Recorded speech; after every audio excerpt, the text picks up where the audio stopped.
певица находится в творческом поиске.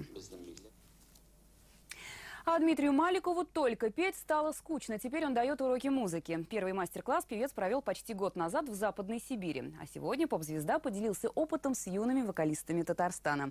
Чему учат детей знаменитый певец, услышала Маргарита Петрова. Сегодня будем говорить, конечно, в первую очередь о музыке, о том, какая это великая сила. И о том, как сам в детстве давал предпочтение спорту. С уроков музыки сбегал через окно на первом этаже. Стать серьезнее помогла порка. Пошутил певец и перешел к делу.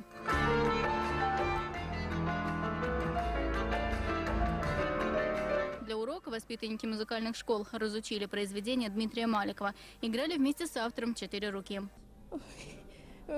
Вообще трясло, честно говоря, немного, но вроде сыграли до конца, дошли как будто. Ты откроешь дверь, я из коридора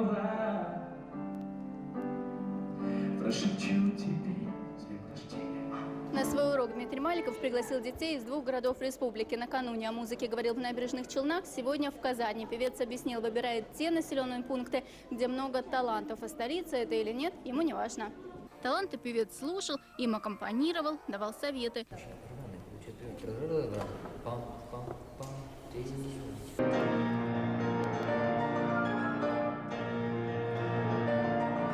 А лучшим обещал именные стипендии и приглашение в столицу на запись. Еще рассказал, что хочет провести фестиваль детского творчества для самородков из разных городов России. Но главная цель таких встреч – напомнить детям и их родителям, что музыка важна. Теряются базисы культурные и налицо, и, в общем, я сам это вижу, и вижу по своему ребенку, потому как с кем она общается, то, что, какую музыку они слушают. Великие наши русские классические традиции теряются. Певец не только учил, еще и играл любимых классиков, хотя признался, послушать может и попсу. Сам же на эстраде Маликов 25-й год. Маргарита Петрова, Андрей Красинский, Рустам Точин, ТНВ, Набережные Челны, Казань.